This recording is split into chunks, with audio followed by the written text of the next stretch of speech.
Hello दोस्तों, आप सभी को मेरा प्यार भरा नमस्कार। दोस्तों, आप सभी का आपके अपने लकी सर यूट्यूब चैनल पर मैं लोकेश सिंह शेखावत आपका हार्दिक स्वागत करता हूं, अभिनंदन करता हूं, वंदन करता हूं, इस्तकबाल करता हूं। दोस्तों, अब तक हमने मेवाड़ के इतिहास से संबंधित 14 वीडियो अपलोड कर दिए हैं और आज हमें 15वां वीडियो अपलोड करने जा रहे हैं। इन 3-4 दिनों में हमने हर वीडियो में एक चैलेंज क्वेश्चन देना शुरू किया है और उसका जवाब भी विद्यार्थियों के द्वारा सटीक दिया जा रहा है। और आज दोस्तों हमें 15वें वीडियो में महाराणा कुंभा के बाद उसके 2 बेटे उदा रायमल और रायमल के बेटे राणा सांगा की चर्चा करने जा रहे हैं। राणा सांगा एक ऐसा शासक है जिसे सैनिकों का भग्नावशेष कहा जाता है, जिसे हिंदू पथ कहा जाता है, जिसे हिंदू पंथ कहा जाता है, जिसे हिंदू पति कहा जाता है, जिसके शरीर पर कुल 80 घाव थे।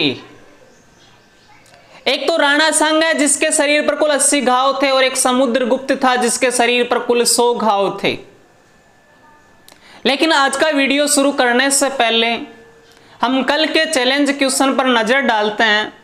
दोस्तों, कल का चैलेंज क्वेश्चन था कि विजय स्तंभ राजस्थान के किस दुर्ग में स्थित है। इसका जवाब 2 छात्रों के द्वारा दिया गया। एक छात्र का नाम नरेंद्र सिंह नरूका, नावा तहसील मोतीपुरा से, और दूसरी छात्रा का नाम चंदा कंवर, मानसिंह की ढाणी, गुढ़ागोड़जी से। दोस्तों, इसी प्रकार आप भी अपने जवाब देकर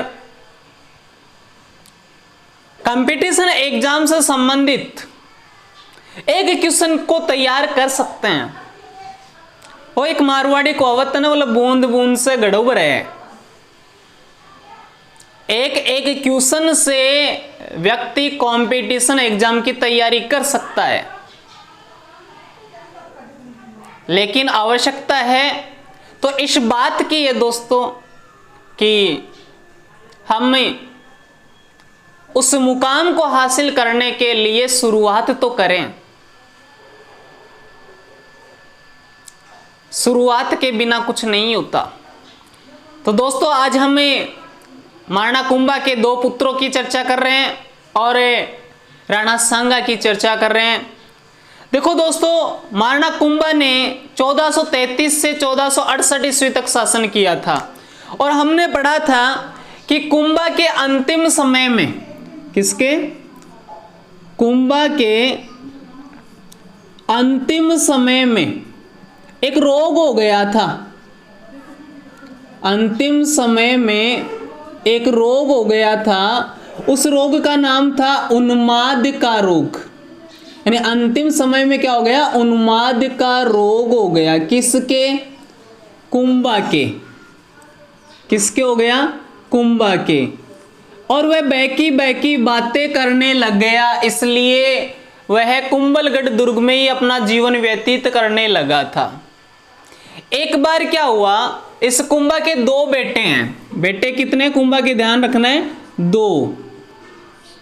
मेन बेटों की बात कर रहा हूं मैं। एक का नाम है रायमल और दूसरे का नाम है उदा।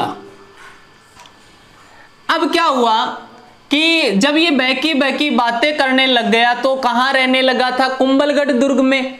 एक बार क्या हुआ कि उसका बेटा उदा, जिसे हमें उदयकरण भी कह सकते हैं, वह अपने पिता कुंभा से मिलने के लिए उस कुंभलगढ़ दुर्ग में गया। कौन से दुर्ग में? कुंभलगढ़ दुर्ग में, कटारगढ़ दुर्ग में जीवन व्यतीत कर रहे थे।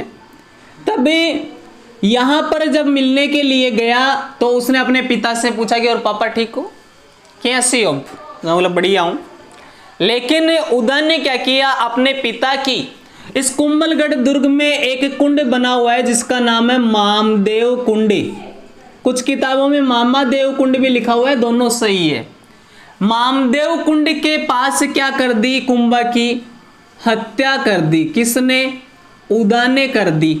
इस कारण उदा है वह क्या कहलाता है, मेवाड़ का पितृहंता कहलाता है। क्या कहलाता है? पितृहंता। पितृहंता किससे कहा जाता है? जो व्यक्ति अपने ही पिता की हत्या कर देता है, जो व्यक्ति अपने ही पिता को हर लेता है, उसे क्या कहते हैं? पितृहंता कहते हैं। तो मेवाड़ का पितृहंता किसे कहते हैं छात्रों? उदय को कहते, सॉरी उदयकरण को कहते हैं, या हम कह सकते हैं कुंभा के पुत्र उदा को कहा जाता है। और कुंभा की हत्या करने के बाद 1468 ईस्वी में वह मेवाड़ का शासक बन गया।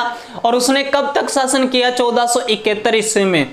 इसके बाद क्या हुआ था कि जो मेवाड़ की सेना थी, जो सेना थी, उसने कहा कि जो व्यक्ति अपने पिता का नहीं हो सकता वो मेवाड़ का क्या होगा, हमारी क्या रक्षा करेगा? जिसने अपने पिता तक की हत्या कर दी हो वो कभी हमारी भी हत्या कर सकता है।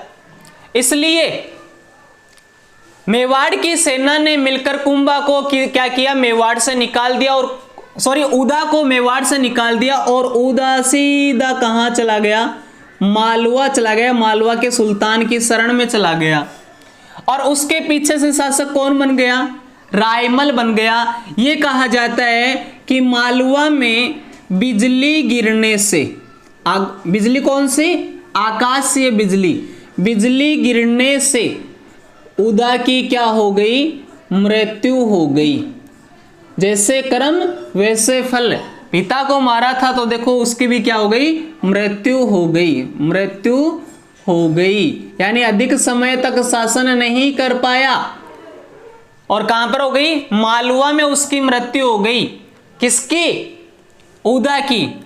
इस कुंभा की कुंभलगढ़ दुर्ग में ही क्या बनी हुई है? छतरी बनी हुई है। क्या बनी हुई है? छतरी बनी हुई है। हत्या किसने की? देखो कुंभा की बेटे उदा ने। कहा? मामदेव कुंड के पास। हत्या करने के कारण क्या कहलाए? मेवाड़ का पितृहंता। कई बार ये पूछ लिया जाता कि मारवाड़ का पितृहंता कौन है?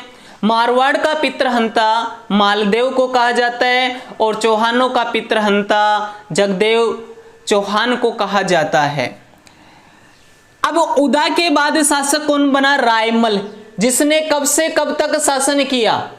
कब से कब तक शासन किया ये बताना जरूरी है। देखो रायमल है, उसने 1471 से 1509 ईस्वी तक शासन किया था।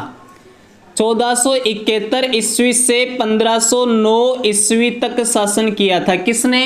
महाराणा रायमल ने। किसका पुत्र था? महाराणा कुंभा का पुत्र था।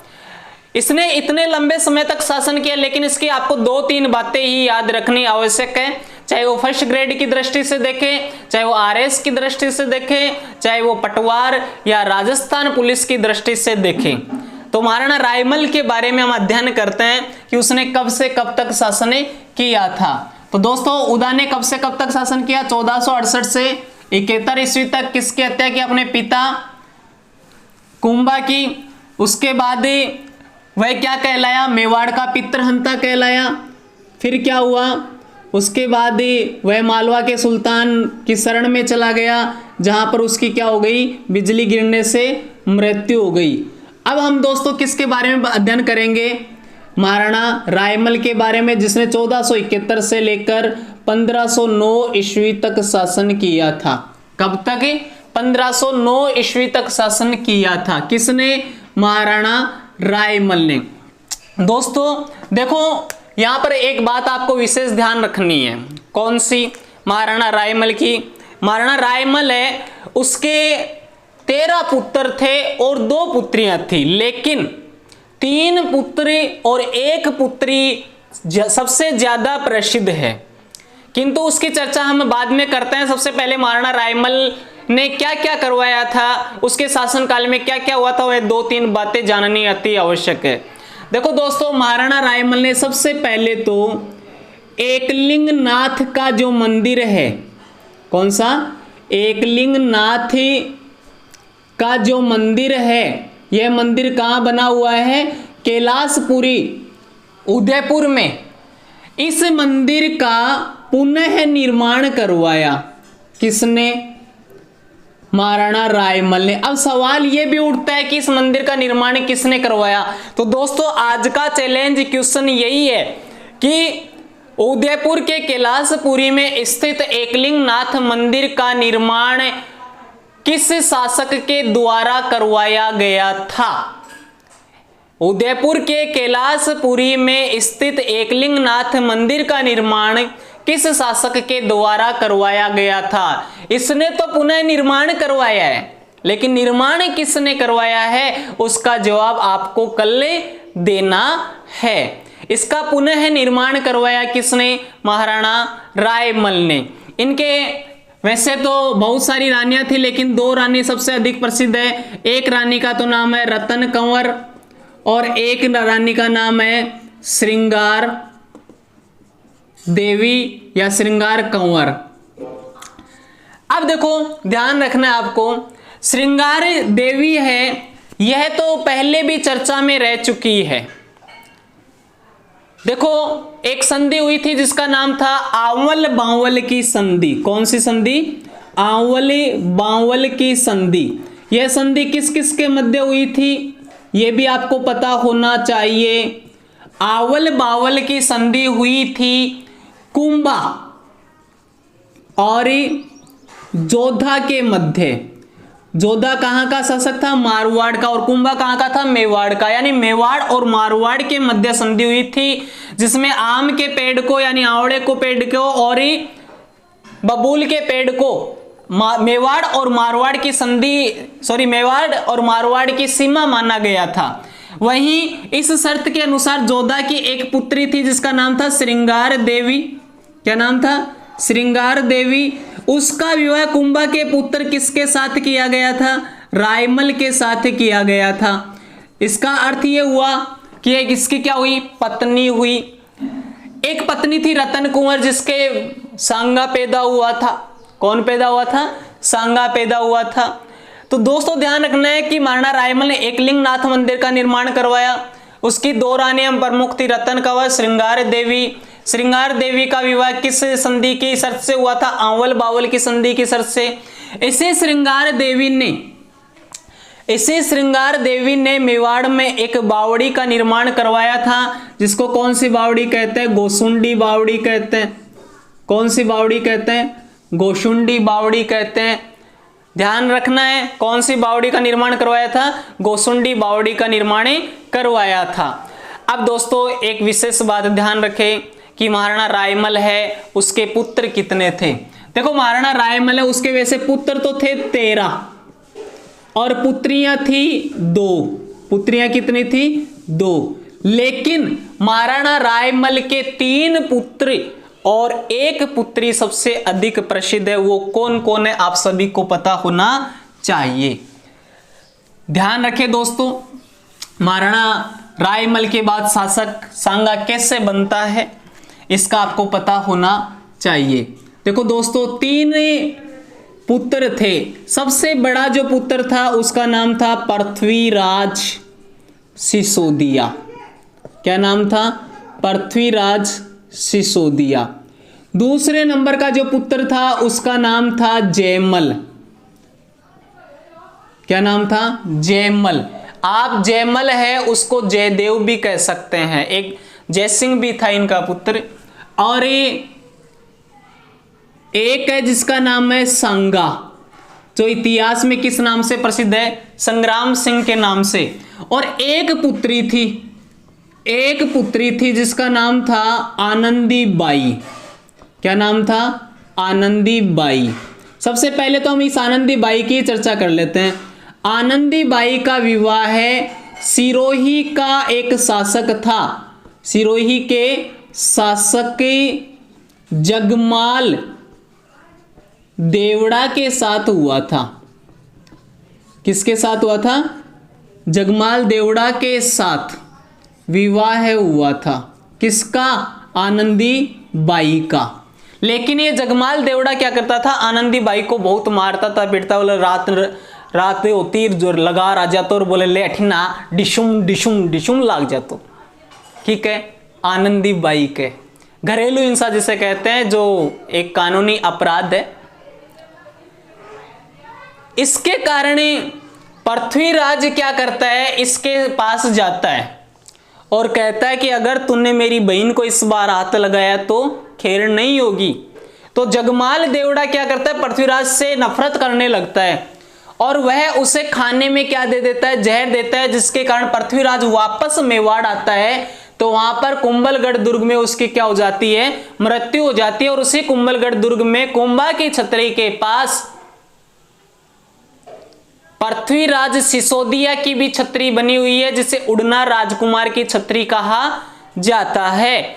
यह छतरी 12 खंभों की छतरी बनी है और इसका शिल्पी था वह कौन था? घषण पन्ना। अब देखो दोस्तों, इन तीनों पुत्रों में शासक सांगा बनता है, जो सबसे छोटा है। लेकिन सांगा जब शासक बनता है तो क्या होता है? इनके मध्य उत्तराधिकार को लेकर संघर्ष शुरू हो जाता है। क्या हो जाता है? संघर्ष शुरू हो जाता है। देखो दोस्तों, संघर्ष कैसे शुरू होता है उससे पहले मैं आपको कुछ पृथ्वीराज सिसोदिया से संबंधित बातें बता देता हूं। ये पृथ्वीराज सिसोदिया ये इतिहास में उड़ना राजकुमार के नाम से प्रसिद्ध है। किस नाम से? उड़ना राजकुमार के नाम से प्रसिद्ध है। ऐसे याद नहीं रहे तो आप ये ध्यान रख लो कि ये दोनों तो क्या है? एक लड़की के कारण मारे गए। और लड़की का नाम क्या था? तारा। और पूरा नाम लिखे तो ताराबाई।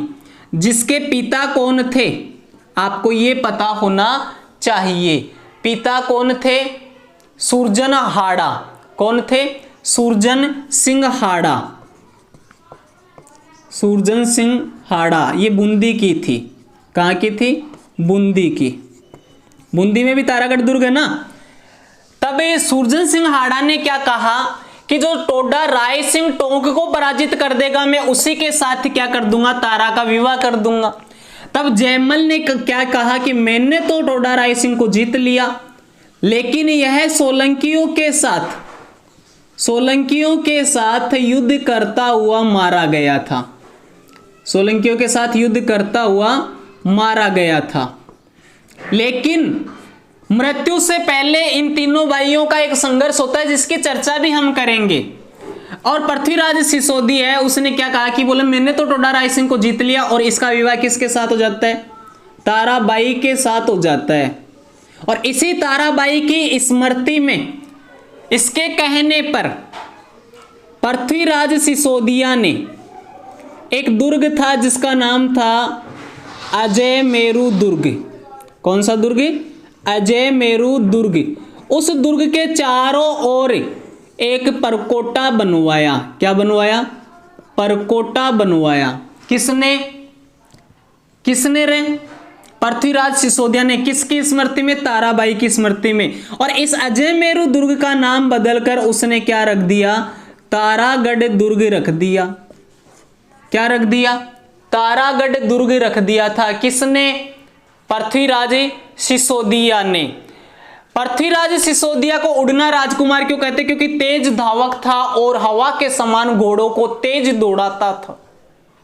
हवा के समान घोड़ों को तेज दौड़ाता था, इसलिए उसको क्या कहा जाता है? उड़ना राजकुमार कहते हैं। ये नहीं कि हवा में उड़ता था, अरे नहीं, तेज धावक था, हवा की तरह दौड़ता था, हवा की तरह अपने घोड़ों को दौड़ाता था, इसलिए इसका नाम क्या रखा है? उड़ना राजकुमार रखा है। जिसकी छतरी कहां बनी हुई है यह भी आपको पता होना चाहिए। छतरी कहां बनी हुई है? कुंभलगढ़ दुर्ग में। कहां बनी हुई है? कुंभलगढ़ दुर्ग में। जहर किसने दिया था? जगमाल देवड़ा ने। कितने खंभों की छतरी है? 12 खंभों की छतरी है।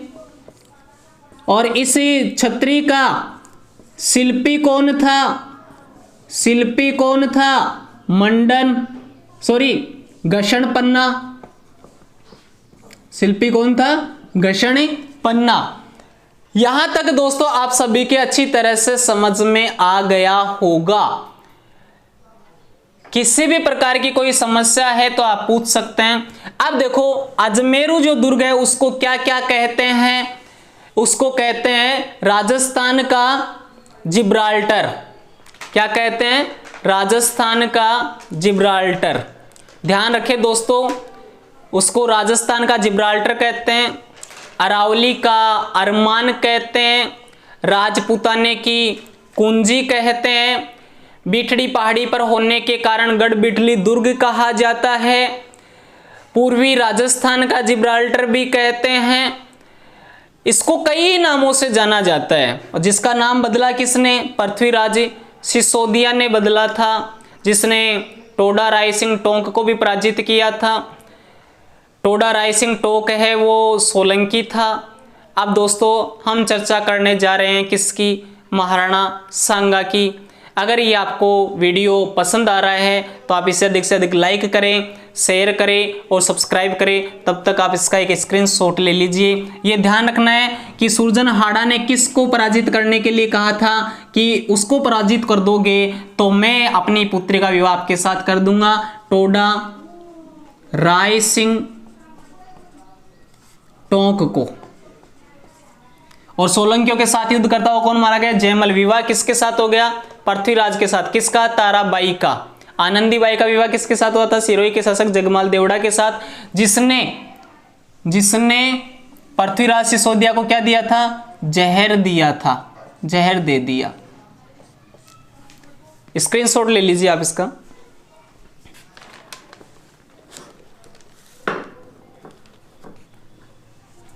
ले लिया होगा, वेरी गुड। अब दोस्तों हम चर्चा करने जा रहे हैं किसकी? महाराणा सांगा की।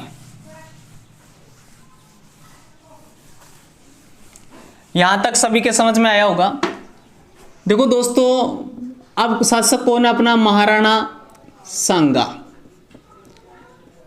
जिसको संग्राम सिंह प्रथम भी कहते हैं। संग्राम सिंह प्रथम भी कहते हैं, जिसने शासन 1509 ईस्वी से लेकर 1527 ईस्वी तक किया था। लेकिन 1528 ईस्वी में यानी 30 जनवरी 1528 ईस्वी को संग्राम सिंह की क्या हो गई थी? मृत्यु हो गई थी। मृत्यु कैसे हुई थी? कुछ युद्ध विरोधी सरदार थे, उनके द्वारा उन्हें क्या दे दिया गया था? जहर दे दिया गया था। क्या दे दिया गया था? जहर दे दिया गया था। देखो दोस्तों, महाराणा संग्राम सिंह है वो किसके पुत्र थे? पिता का नाम क्या है? पिता का नाम क्या है? रायमल। माता का नाम क्या है? रतन कंवर। रतन कंवर। एक रानी कौन थी रायमल की? श्रृंगार देवी। रायमल किसका पुत्र है? महाराणा कुंभा का। यानी संग्राम सिंह के दादा का नाम क्या है? क्या है रे? कुंभा। क्या है? दादा। और कौन है? कुंभा। कुंभा के पोते का नाम क्या है? संग्राम सिंह, जिसे क्या कहते हैं? सांगा कहते हैं। महाराणा सांगा का जन्म 14 अप्रैल 1482 ईस्वी को हुआ था। कब हुआ था? 14 अप्रैल 1482 ईस्वी को कुंभलगढ़ दुर्ग में ही हुआ था। कुंभलगढ़ दुर्ग में स्थित जो छोटा सा दुर्ग है कटारगढ़, उसमें एक महल है जिसका नाम है बादल महल। उस बादल महल में महाराणा सांगा का जन्म हुआ था। लेकिन दुर्ग पूछे तो आपका जवाब क्या होना चाहिए? कुंभलगढ़ दुर्ग में राणा सांगा का जन्म हुआ था। कब? 14 अप्रैल 1482 ईस्वी को। और इनका राज्याभिषेक है वह 24 मई 1509 ईस्वी को हुआ था। राज्याभिषेक कब हुआ था? 24 मई 1509 ईस्वी को हुआ था। दोस्तों, जिस समय सांगा शासक बना था उस समय दिल्ली का सुल्तान था सिकंदर लोदी। पहले हम उसकी थोड़ी चर्चा कर लेते हैं, उसके बाद जब ये शासक बनता है सांगा, उस समय उसके भाइयों के साथ जो संघर्ष हुआ था उसकी भी चर्चा हम करेंगे। तो दोस्तों ध्यान रहे कि जब जैसे मान लो ये मेवाड़ है, अपना छोटा सा मेवाड़ बना लेता हूं मैं एक बार। ये मेवाड़ बना लिया मैंने और यहां का शासक कौन बन गया? सांगा। कौन बन गया? सांगा। कई बार प्रश्न आ जाता है कि जिस समय सांगा का राज्याभिषेक हुआ था, सिकंदर लोदी का सांगा से कोई लेना देना नहीं है, लेकिन कई बार यह प्रश्न आ जाता है कि जिस समय सांगा का राज्याभिषेक हुआ था उस समय दिल्ली का शासक कौन था? उस समय दिल्ली का शासक कौन था? उस समय दिल्ली का शासक था दोस्तों सिकंदर लोदी। लोदी वंश का शासक, संस्थापक कौन था? लोदी वंश का बहलोल लोदी। मेवाड़ का शासक कौन है? सांगा। और सिकंदर लोदी कहां का शासक है? दिल्ली का। अब देखो होता है क्या है, हम सांगा के साथ किसको पढ़ रहे हैं? सिकंदर लोदी को। तो सिकंदर लोदी की राजस्थान से जुड़ी हुई कुछ महत्वपूर्ण बातें आपको पता होनी चाहिए। देखो दोस्तों, ये जो सिकंदर लोदी है इसका जो वास्तविक नाम है, वास्तविक जो नाम है वह क्या है? वह निजाम शाह है। निजाम शाह है। इसने 1489 से लेकर, कब से? 1489 से लेकर 1517 ईस्वी तक दिल्ली पर शासन किया था। 1489 से 1517 ईस्वी तक दिल्ली पर शासन किया था। ये वही सिकंदर लोदी है जिसने 1504 ईस्वी में, कभी 1504 ईस्वी में आगरा शहर बसाया। कौन सी नदी के किनारे पर? यमुना नदी के किनारे पर। और ये वही सिकंदर लोदी है जिसने 1506 ईस्वी में, कभी 1506 ईस्वी में आगरा को अपनी क्या बनाई थी? राजधानी बनाई थी। ध्यान रखना है, ये सिकंदर लोदी का वास्तविक नाम क्या? निजाम शाह। कब से कब तक शासन किया? 1489 से 1517 ईस्वी तक। आगरा शहर कब बसाया? 1504 ईस्वी में। कौन सी नदी के किनारे पर? यमुना नदी के किनारे पर। आगरा को राजधानी कब बनाया? 1506 ईस्वी में इसने आगरा को अपनी राजधानी बनाया था। दोस्तों, ये वही सिकंदर लोदी है जिसने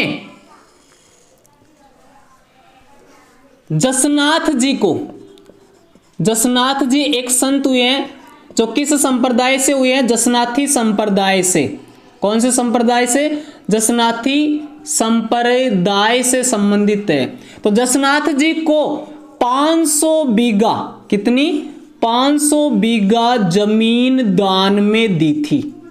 दान में दी किसको? जसनाथ जी को। किसने? सिकंदर लोदी ने। अब कई बार ये पूछ लिया जाता कि कहां पर दान में दी? कतरियासर बीकानेर में।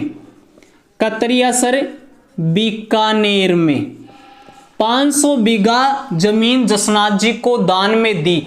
इस जसनाथी संप्रदाय में कुल 36 नियम होते हैं। कितने नियम होते हैं? 36 नियम होते हैं। इस संप्रदाय के लोग हैं, यानी जो अनुयायी है, वो कौन सा नृत्य करते हैं? अग्नि नृत्य करते हैं। यह अग्नि नृत्य किस पर किया जाता है?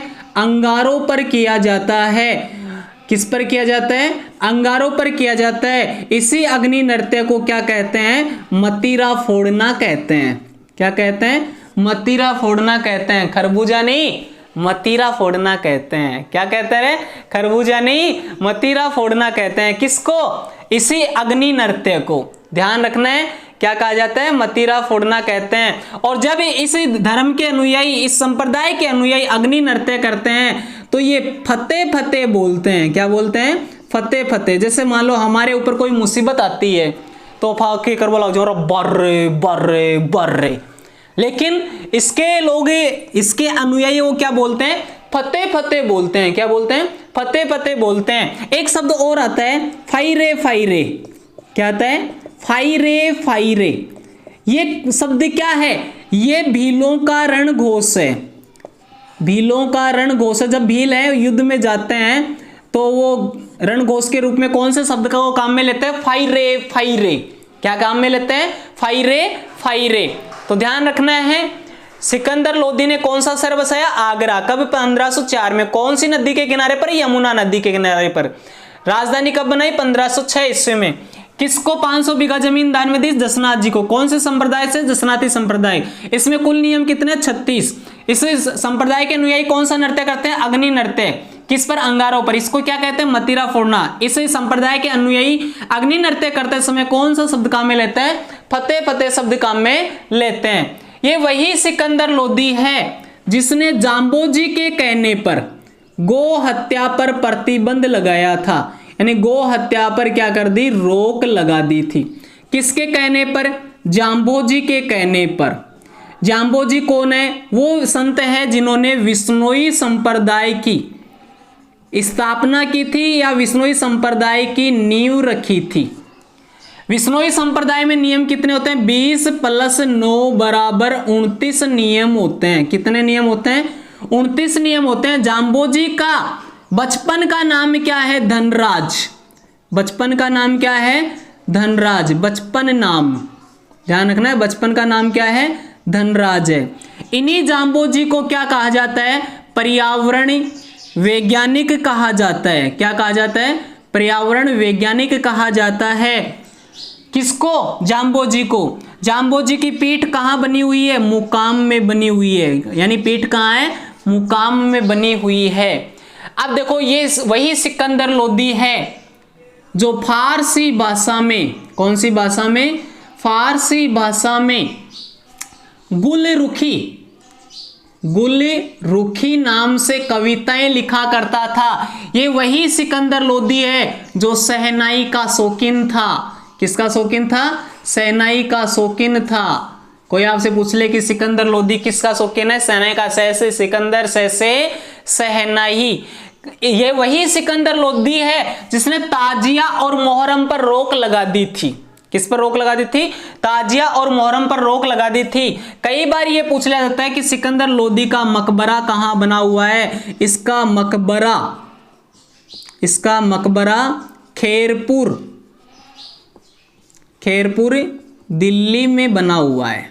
कहां बना हुआ है, खैरपुर दिल्ली में बना हुआ है। किसका, सिकंदर लोदी का। तो दोस्तों ये सिकंदर लोदी वही है जो सांगा के राज्याभिषेक के समय दिल्ली का शासक था, जिसने जसनाथ जी को 500 बीघा जमीन दान में दी, जम्बोजी के कहने पर गो हत्या पर रोक लगाई, ताजिया मुहर्रम पर रोक लगाई, वास्तविक नाम निजाम शाह था, आगरा शहर बसाया। विश्नोई संप्रदाय में 29 नियम होते हैं। जम्बोजी का बचपन का नाम धनराज है। इन्हें पर्यावरण वैज्ञानिक कहा जाता है। इनके पीठ मुकाम में बनी हुई है। सिकंदर लोदी का मकबरा खैरपुर दिल्ली में बना हुआ है। यह शहनाई का शौकीन था। फारसी भाषा में गुलरुखी नाम से कविताएं लिखा करता था। जसनाथी संप्रदाय में 36 नियम होते हैं। इस संप्रदाय के लोग अग्नि नृत्य करते हैं जो अंगारों पर किया जाता है। इसे मतीरा फोड़ना भी कहते हैं। इस संप्रदाय के लोग फतेह फतेह शब्द को काम में लेते हैं। अब दोस्तों हम बात करेंगे किसकी, राणा सांगा जब शासक बना तो उससे पहले उसका भाइयों के साथ जो संघर्ष हुआ था उसकी। इसकी चर्चा दोस्तों हम कल के वीडियो में करेंगे। दोस्तों यदि यह वीडियो आपको पसंद आया है तो आप इसे अधिक से अधिक लाइक करें, शेयर करें और सब्सक्राइब करें। ध्यान रखें दोस्तों, यहां सिकंदर लोदी का कोई लेना देना नहीं था, लेकिन मैं ऐसा कोई ही ऑप्शन नहीं छोड़ रहा हूं कि कितना भी व्यक्ति डीपली जाकर आपको प्रश्न पूछ ले तो आप उसका आसानी से जवाब दे सकते हैं। भले ही हमारा वीडियो लंबा चले, भले हमारे टॉपिक थोड़े ज्यादा दिन चले, लेकिन कोई चीज आपसे चूकेगी नहीं। याद रखें, लाइक, शेयर और सब्सक्राइब जरूर करें। धन्यवाद। जय हिंद, जय भारत।